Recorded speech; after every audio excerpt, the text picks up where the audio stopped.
Geral, na qual foi aprovada a pauta interna de reivindicações que foi levado ao reitor, né, na segunda-feira retrasada, para análise dele. Né. Fizemos uma manifestação, ele não se encontrava no momento, mas depois o comando de greve se reuniu com o reitor para discutir aqueles itens da pauta.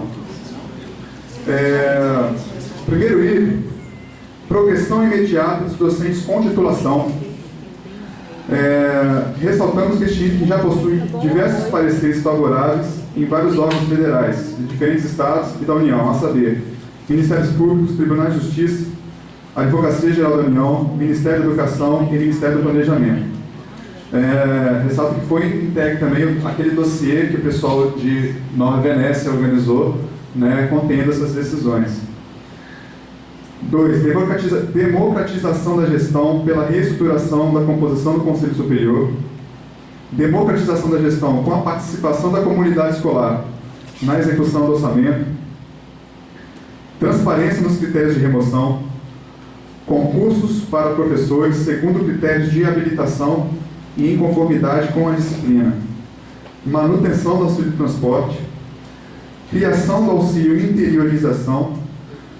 Ampla discussão do Estatuto Interno e do Regimento Interno e correção do desvio de função dos técnicos administrativos de acordo com as atribuições do cargo.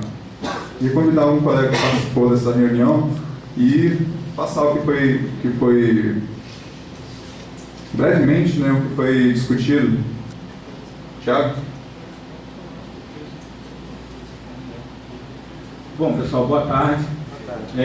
Nós fizemos uma primeira reunião na ocasião, dia 12 de setembro, mas o Dênio não se encontrava. Nós fizemos a reunião com o representante dele, o professor Ademarco Macedo. Fomos, né, mas nessa ocasião a reunião foi breve, não avançou porque não tinha como, ele não podia dar as respostas. Uma semana depois nós fomos recebidos novamente e tivemos uma ótima reunião, uma reunião bem produtiva, né, onde as coisas foram colocadas, foram debatidas a ponto bem divergente, de entendimento bem divergente do nosso, né, que o Dênio tem, mas nós avaliamos de forma positiva a reunião e cremos que, né, a partir de agora a gente vai ter respostas em relação a isso. Uma coisa importante de falar é que essa pauta ela foi discutida nas assembleias, ela foi levada num primeiro momento, mas ela foi discutida, demorou umas 3 assembleias para que ela fosse finalizada, várias pessoas participaram, então não é invenção de um grupo isoladamente, não. Isso aí representa anseio da Assembleia Geral, que é a instância máxima de deliberação do nosso sindicato, inclusive de pessoas que votaram, né, se o problema fosse questão eleitoral, votaram na época da eleição para reitor no Dênio. Né? Então, pessoas que se sentem representadas por ele, né, ajudaram a construir essa pauta. Então, a gente tem deixado isso muito claro, né, o interesse dessa pauta é ajudar, né, na gestão, ajudar, contribuir para a melhoria da gestão da escola. Em relação ao ponto número 1, que é a progressão dos novos docentes,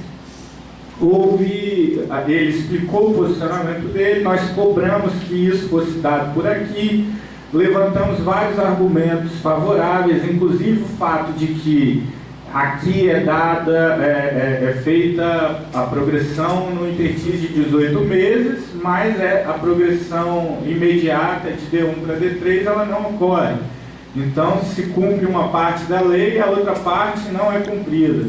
E ele colocou várias questões relativas ao CONIF, né, uma posição que ele defendeu no CONIF e que ele precisava de respaldo do CONIF para tomar uma decisão interna. Né, nós deixamos um dossiê embasando o nosso posicionamento, né, colocamos outros argumentos, por exemplo, por que o IFES aceita então os títulos do Mercosul e não quer dar a progressão? Poderia ser multado da mesma forma. Ele apontou uma questão histórica, enfim. Agora eu não me lembro os argumentos dele certinho, mas ele conseguiu, né, se posicionar e mostrar que O título do Mercosul era possível e isso não é possível. Nosso problema não é o título do Mercosul. Eu quero que os colegas que já têm, já fazem mestrado em outros lugares, continuem recebendo. Nosso problema é equiparar as coisas. Será que há... qual é o problema disso aí? Será que é porque são gerações diferentes dentro do IFES? É isso que a gente queria saber, essa reflexão que a gente queria fazer, né? Então, essa questão aí, toda a pauta, na verdade, ele ficou de responder no dia 5 de outubro, né? Inclusive a questão do D1 para o D3, né? Depois, se o Antelmo quiser completar, muita informação, então eu não lembro detalhadamente, mas enfim, nós teremos uma resposta dele no dia 5 de outubro a respeito dessa pauta interna. Questão da democratização da gestão, recomposição do Conselho Superior. Nós também enfatizamos muito essa questão, a gente entende hoje, né, temos entendido, isso foi discutido na Assembleia, que o Conselho Superior hoje tem uma séria crise de representatividade. Pela forma como a eleição para o Conselho Superior foi conduzida, certo? Um sistema de colégio eleitoral, né? Pessoas que tiveram votações expressivas, inclusive dentro da sua escola, não conseguiram depois chegar ao Conselho Superior, né? Então, existe um problema no sistema eleitoral que precisa ser debatido, precisa ser resolvido. A gente tem que são 2 anos, né? Mas agora a gente já pode reavaliar a forma como isso está colocado.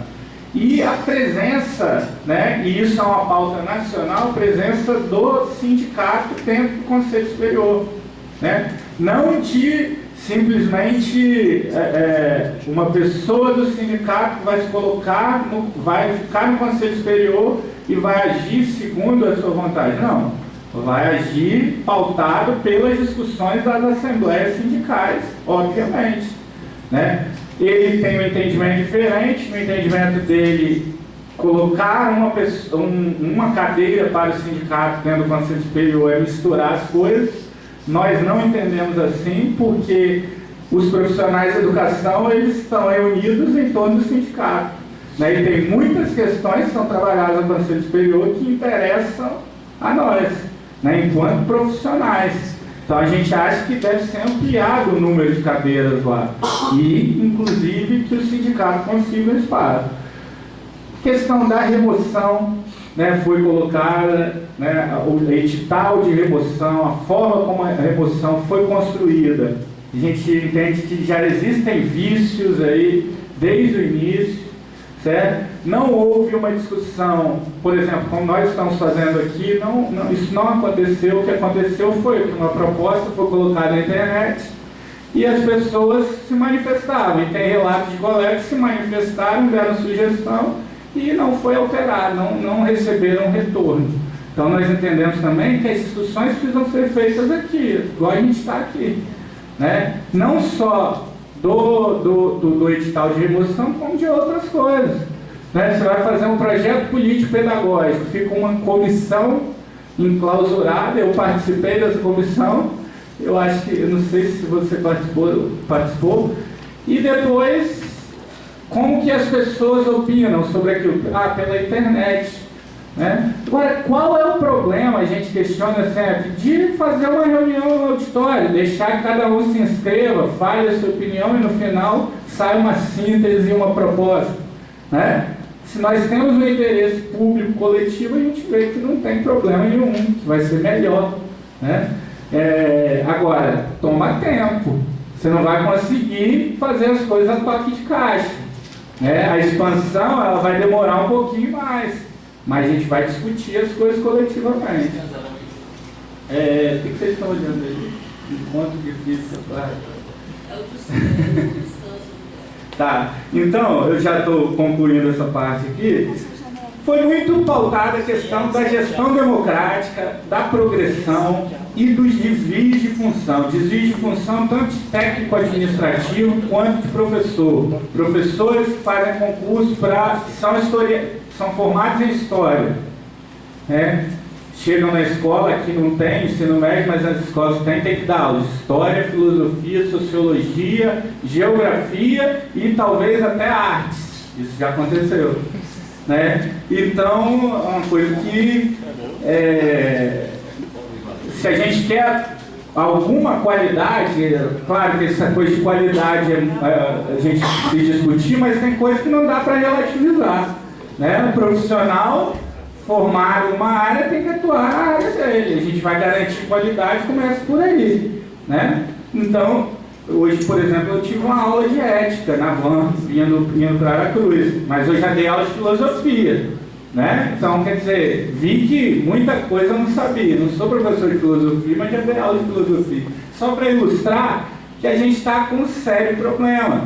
E aí a gente questionou isso e foi falado, não, mas porque não é assim, as coisas vêm por etapas. Mas espera aí, se vem por etapas, se a gente não tem vaga, então vamos abrir de forma mais planejada as escolas. A gente atende a uma determinação do governo, compra um projeto do Ministério da Educação e entra de cabeça na expansão. E aí abre a escola, peraí, né? Filosofia só tem 30 horas aulas, então o professor de história pode dar essa aula, né? O professor de física dá matemática, e aí a gente vai dando um jeitinho, né? Mas nesse jeitinho, essa primeira leva de alunos que estão entrando nos ensinos integrados no interior, que ano que vem forma o primeiro ciclo aí de alunos, vão ter resultados aí, né, muito complicados, comprometedores, a gente tem visto. Então, questão do desvio de função. E estatuto interno e regimento interno, né? Outra coisa também, outras coisas que dizem respeito à gestão democrática. Na verdade, é estatuto interno. O estatuto dos institutos é um só, né? Praticamente um só. Então a gente entende que deve ser rediscutido por causa dos problemas metodológicos da época da construção, né? Que foi também pela internet, que nós já vimos problemas que precisam ser corrigidos. Foi colocada essa pauta, mais uma vez, tudo que eu estou falando aqui, nós falamos lá para ele, né?